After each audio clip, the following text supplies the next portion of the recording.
Bismillahirrahmanirrahim.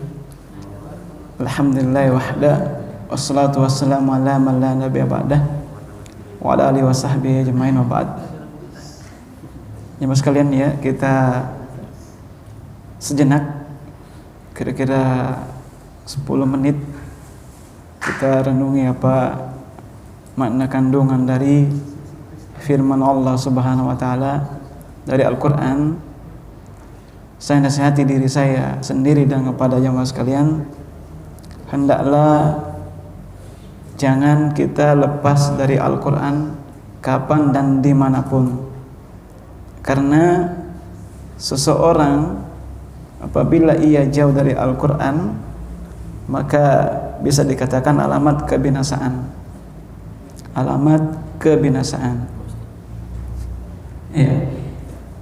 Siapa yang jauh dari Al-Quran ya, itu alamat kebinasaan, sebagaimana firman Allah Subhanahu wa taala. Rasulullah SAW mengadu kepada Allah. Apa bunyi ayatnya?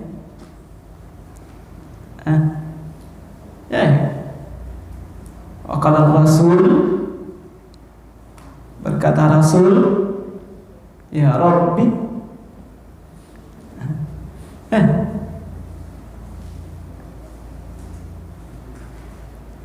inna qaumi ittakhadhu ayatnya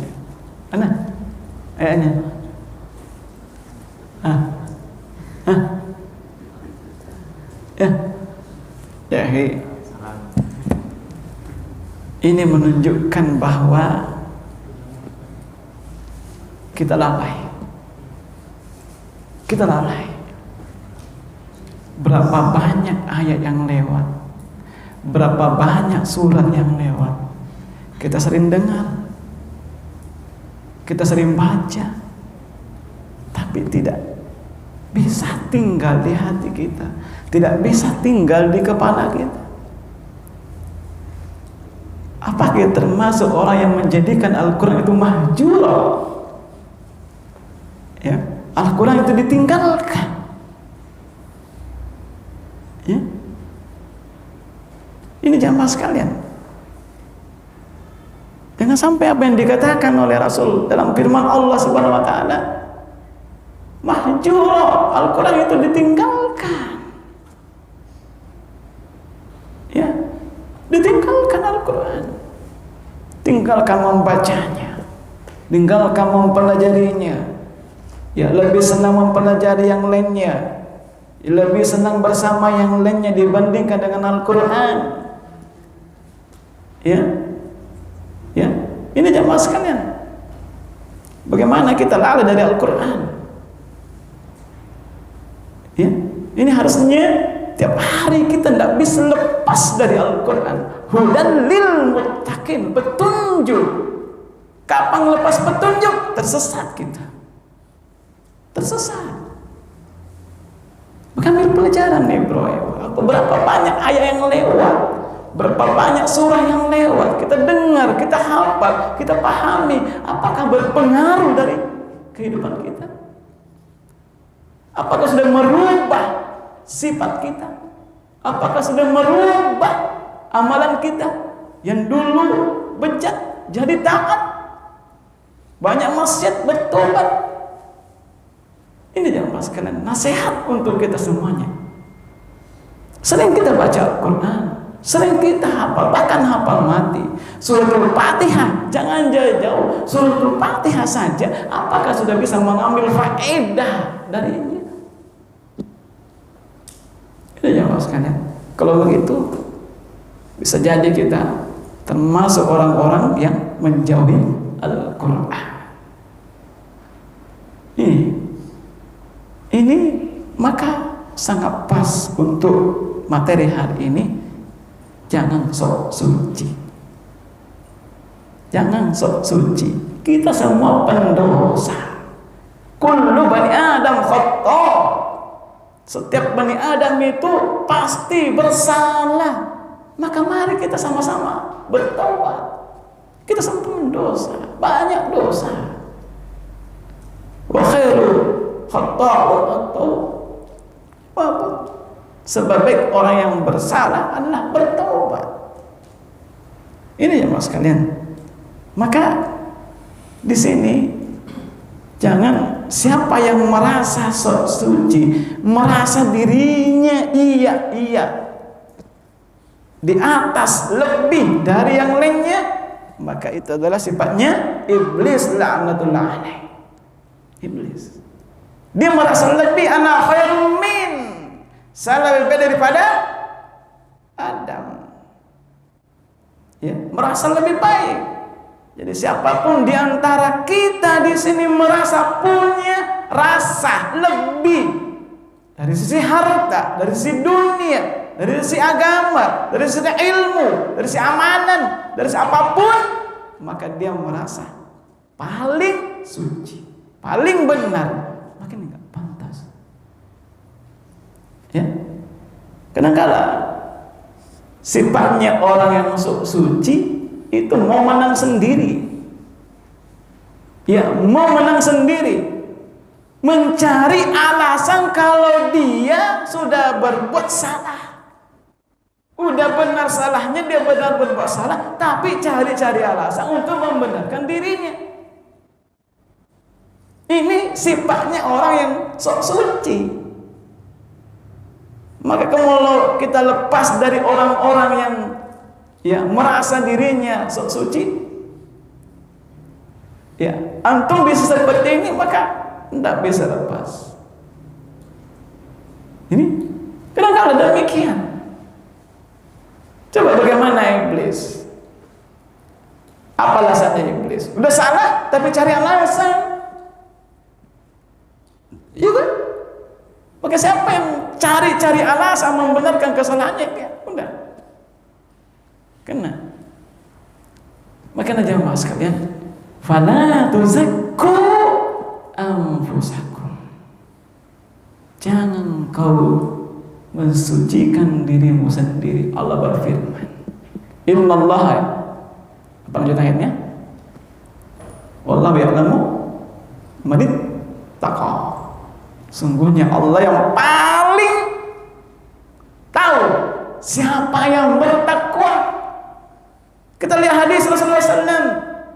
Ya, ada orang yang salatnya subhanallah, dan sisi zahir nampak kesalehan, nampak ketakwaan, ibadahnya luar biasa, puasanya, ya, sedekahnya, salatnya, bahkan berjihad di jalan Allah Subhanahu wa taala. Tapi Allah tahu siapa yang paling takwa. Neraka tempatnya. Ya kan? Maklum hadisnya. Hadisnya 3 orang yang diberi keutamaan harta untuk bersedekah, nampak zahirnya bersedekah, ya, nampak ketakwaan, kesalehan dari dirinya. Orang memandangnya bahwa ada orang bertakwa, ya kan?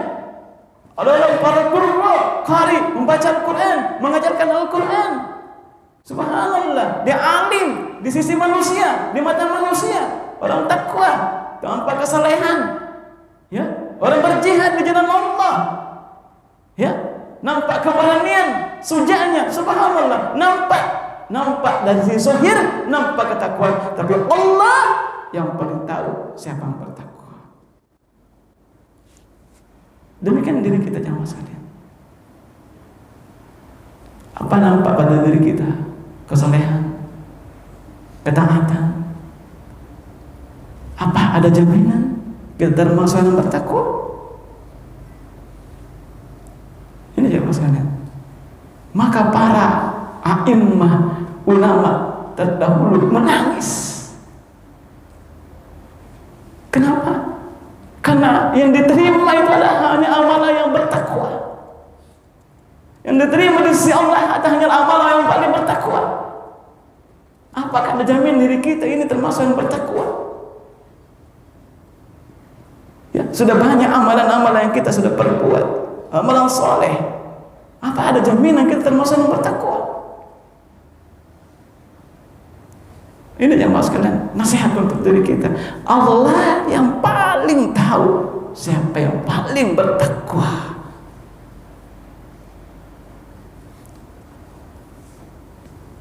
Ini jemaah sekalian. Maka jangan kita merasa bangga dengan banyaknya amalan-amalan yang kita sudah perbuat. Kita hitung amalan yang kita sudah perbuat, berapa sedekah yang kita sudah keluarkan. Ya, hitung dengan kalkulator mana banyak kita keluarkan harta kita kepada di jalan Allah dibanding dengan kita hambur-hamburkan. Kita hitung. Ini yang mana lebih banyak waktu kita untuk Allah, beribadah kepada Allah, ya, zikrullah dibanding dengan waktu kita yang banyak terbuang percuma. Kita hitung, ya, yang mana ibadah salat kita diterima di sisi Allah, yang mana yang khusyuk yang kita kerjakan. Subhanallah, ya. Dari dulu sampai sekarang, apakah jaminan salat kita diterima? Terus kita menganggap diri kita sudah bertakwa, sudah bisa jadi penghuni surga. La haula wala quwwata illa billah. Ini jemaah sekalian, nasihat kepada diri kita. Muhasabah. Berapa banyak amalan yang kita sudah perbuat timbang dengan dosa yang kita sudah perbuat. Timbang berapa banyak. Terus apakah diri kita sudah bertakwa? Dengan begitu banyaknya dosa yang kita perbuat, bukan kalau bertakwa berusaha untuk menghindari yang namanya dosa, meninggalkan yang namanya dosa. Itu adalah bertakwa dan berusaha semampunya untuk menegakkan ketaatan kepada Allah. Ya, sementara diri kita sendiri menjerumuskan kita dalam dosa. Ini jemaah sekalian, ya, maka fala tuzakku anfusakum, jangan kau menganggap diri kalian suci, bersih dari segala kesalahan, dan jangan juga kita menganggap diri kita sudah termasuk orang yang paling bertakwa, sudah menjadi berhak penghuni surga. Karena Allah yang paling tahu siapa yang bertakwa di antara kita. Allah yang paling tahu. Kita lihat dari sisi zahir, nampak kita kesalehan kita, dari pakaian, dari tutur kata, tapi hati Allah yang tahu. Ya, jangan sampai seperti apa yang terjadi pada 3 digambarkan dalam hadis ini. Amalan zahirnya nampak, subhanallah, tapi Allah Maha tahu. Ya, dijebloskan masuk ke dalam neraka. Fala tuzakku anfusakum, jangan kalian menganggap diri kalian suci, bersih dari segala kekurangan. Kita serba kurang, akhi. Makanya itu setelah sholat Rasulullah membimbing kita, mengajarkan kita, astagfirullah, astagfirullah, astagfirullah. Ya Allah, ampunilah saya, ampunilah saya Allah. Di dalam sholat saya tidak bisa khusyuk, dunia terus teringat. Itulah hakikatnya, ya Allah. Kita melaksanakan ibadah harusnya bukan astagfirullah diucapkan. Ketika mengucapkan astagfirullah, dosa yang kita perbuat istighfar, tapi ibadah ucapan astagfirullah. Kenapa? Di dalam sholat tidak ada jaminan kita. Jangan sampai kita bermaksiat dalam sholat. La haula wala quwwata illa billah. Kita Rasulullah menganjurkan istighfar. Kan dalam sholat pun kita tidak bisa khusyuk. Ini pernah kita berpikir demikian. Fala tuzakku anfusakum, jangan menganggap diri kita bersih, suci. Kita penuh kekurangan, kita semua penuh dosa, banyak kekurangan. Maka sibukkan diri kita dengan bertaubat kepada Allah Subhanahu wa taala. Basahi lisan kita dengan istighfar. Setiap saat, setiap detik jangan lepas dari istighfar, minta ampun kepada Allah Subhanahu wa taala. Mungkin ini saya sampaikan pada jemaah sekalian. Semoga Allah senantiasa membimbing kita, beri petunjuk kepada kita, terus menerus berada di atas ketaatan, dia berada di atas jalannya, dan terus membimbing kita untuk menuju ke jalan yang diridhoinya. Subhanallah bihamdik, asyhadu an la ilaha illa anta, astaghfiruka wa atubu ilaik. Wassalamualaikum warahmatullahi wabarakatuh.